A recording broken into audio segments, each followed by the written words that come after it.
What's up, guys? Today we're going to be talking about the Lost Star Cluster event, specifically the optimal strategy for progressing the farthest.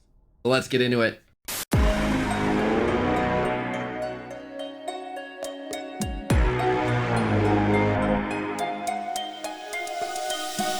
Alright, so today we're talking about the Lost Star Cluster event, and this is one of the newest events in Infinite Galaxy, and it is easily one of my favorites. I think it's really creative, it's a lot of fun, and a lot of people have been asking, since it's such a new event, how are they supposed to be playing this? What's the best way to progress? So we're going to go over all the strategy involved in this event in this video. So we'll go ahead and click go here, and it is going to ask us to pick flagship formations. Now what's interesting is they just recently did a big combat rebalance. I'm interested to see if it is going to allow a primary and an auxiliary flagship. So let's find out. So I'm going to go ahead and click the Cyclops, and it is giving me the option for an auxiliary ship. So I'm then going to go ahead and click the Brontes to anchor that one. Now it's going to ask you to choose which warships you want to bring in. And I am bringing in all of my tier 9s just because I have a handful of tier 9s. Beyond that, everything I want to bring in is going to be these tier 8 cruisers. And then since I can support a little bit more, I will throw in some destroyers and some frigates. So let's jump in. You can tap this to skip battle. And what's interesting here is it's going to show you how many points it's worth and which fleets, like specifically which warships you're up against. So if I'm not mistaken, these are tier 1 and 2 destroyers. So ideally, you'd want to use cruisers, since cruisers do the best against destroyers, which is what we happen to be using. That's not something that we were at liberty of losing there. So often you will then get to a point like this where you have to choose which of these fights you'd rather take. And really, the only deciding factor here is just which fleet you would rather face. So for example, this one is frigates and cruisers, and it's clearly a bit heavier in the frigates than the cruisers. This one, on the other hand, frigates and destroyers. So it's really just about which you'd rather face. So my fleet will do better against these, but I'm gonna change it up here. I actually do want to change the composition of my fleet. I want to bring out a lot of my weakest stuff because you do suffer losses even this early.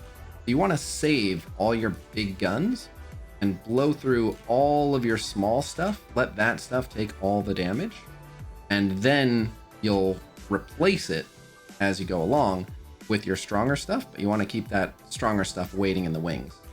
Just go ahead and attack here. And the goal is going to be to fully clear all of the astrological signs, at which point the calendar will loop back around. Now, when you see this is essentially a boss fight. It's a particularly tough one. Now, because we're just starting this, you can see the power level is not something that's going to threaten me, but it's got frigates, it's got destroyers, and it's got cruisers. So we'll go ahead and attack it. But yeah, that red skull means essentially it's a much tougher fight. And then you get to choose one of these buffs here. So I'm really liking the total warship attack in particular. I think the faster we can take them out, the better. Then you'll see nodes like this where you just get some nice resources, which is really nice. And then that is the portal essentially allowing you to go on to the next map.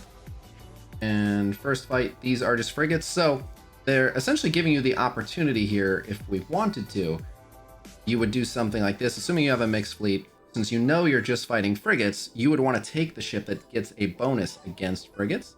So if we wanted to be just super effective, what we would do is we would add in even the tier 19 destroyers and then fill back up with cruisers, just so that we were going as destroyer heavy as possible because of how effective the destroyers are going to be against the frigates. So it doesn't matter with my fleets in particular at this low of a level, but it's essentially giving you the opportunity to counter pick fleets as best you can. And I'll go ahead and speed this footage up, but yeah, it's a lot of deciding how best to counter a fleet while keeping a lot of your power withheld, essentially.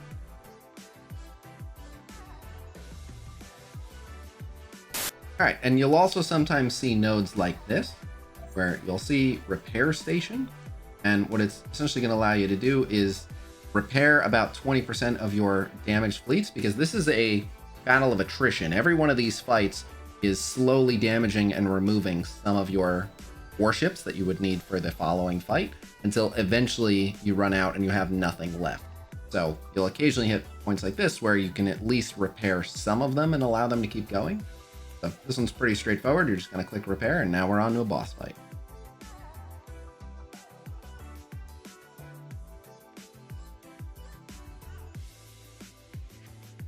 All right, so now we've hit another interesting node, and you can see here, supply spaceship info. And this is essentially a replenishment of some ships. Now, what's interesting here is we are actually getting some tier 8s and some tier 9s. So I'm actually gaining some tier 9 cruisers here, and I haven't actually spent any tier 9 cruisers. But yeah, this one's pretty straightforward. You're just getting some ships to help you keep going. So that really helps.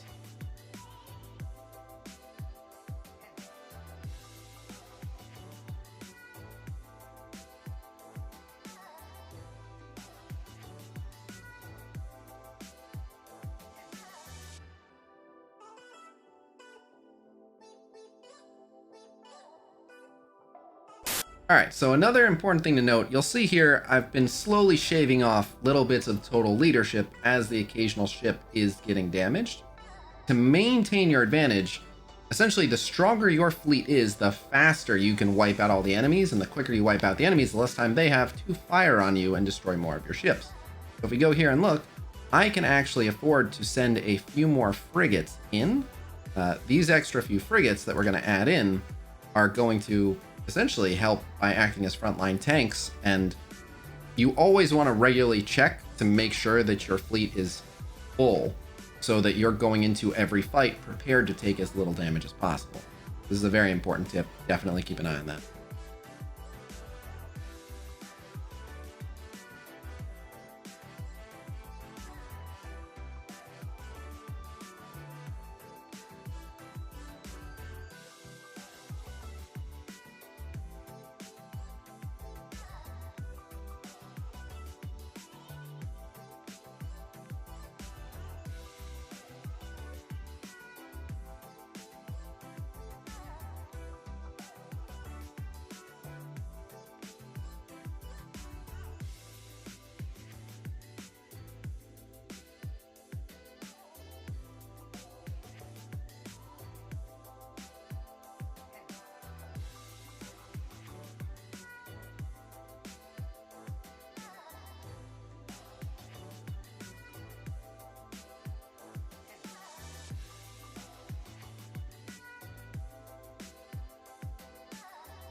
All right, now this is an interesting one, and you'll start to run into this as you get farther on. It will make you choose between whether you would like to try to repair some of your ships here, a 25% repair ratio, or whether you'd like to try to acquire new ships instead. So it depends on how many losses you've suffered, which one of these is the better value. If you stand to recover more than this many ships based on how many are already damaged, you'll want to go with the repair. The fact that we haven't suffered very many losses thus far means I'm going to go ahead and take the extra ships. Not to mention that I can only repair so many tier 9 ships, but acquiring outright more T9 ships is still very useful. So for this one, I'm going here.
All right, we've reached Leo on the beta run, and as you can see, we've suffered a lot of damage here. I am trying to keep it filled out, but we are starting to run out of these tier 8 ships here. And we have a fair amount of tier 9s that I've just been kind of holding on to, but we've been getting hit pretty hard. You can see here, I mean, the entry level fight here, fortunately it's a favorable matchup for my fleet, but 15.2 mil, that's going to shave off some leadership. So you'll see that just knocked off a few thousand leadership, which means right away we want to jump in and start filling them out with some of these tier 9s. And I'm trying to hang on to the cruisers here, but every one of these fights is going to be really costly.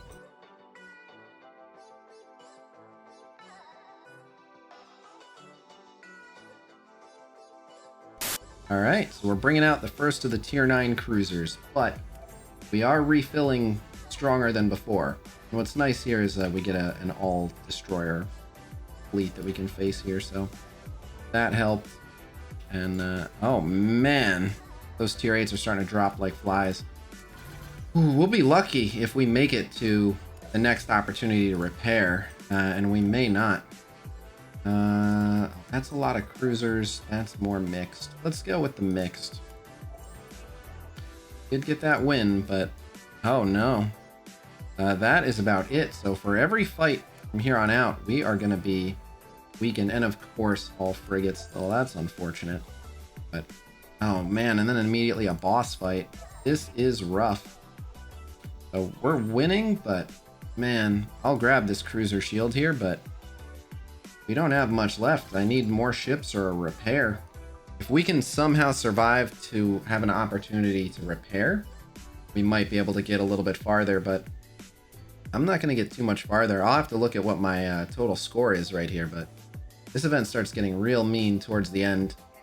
I am currently rank 2 behind my alliance mate Slip, and Slip is very, very strong. This is definitely his forte. But I do not have a lot of ships left. My fleet is rather weakened. They threw us a little bit of a softball here, giving us those destroyers, but we actually failed that attack for being too weak. So now we're in big trouble. We'll try it again. That's another defeat. I have no choice but to keep hitting them, and that's really gonna be it. We are slowly whittling him away. Finally got a victory, but that's going to be as far as we can get. I cannot take out these 19 mil fleets with 3 tier 8 cruisers on my backup flagships. Yeah, 677k, it's not going to happen.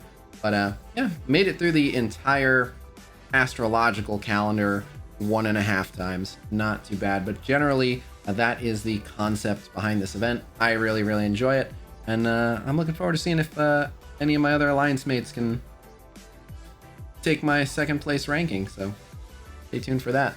So if I want to see the total rewards I've collected, in the bottom left there's this reward case, and you can see this is everything that I brought in. So lots of resource crates, a bunch of speed ups.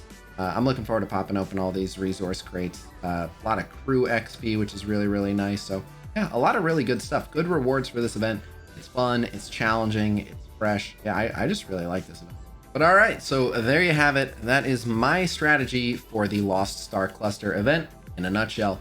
If you guys have any tips that have been really, really helpful to you, please leave those in the comments below. But otherwise, that is all I've got for you guys today. So thank you guys very much for checking out this video. Please be sure to like, subscribe, and check your horoscope. And I will see you guys real soon. Until next time, peace!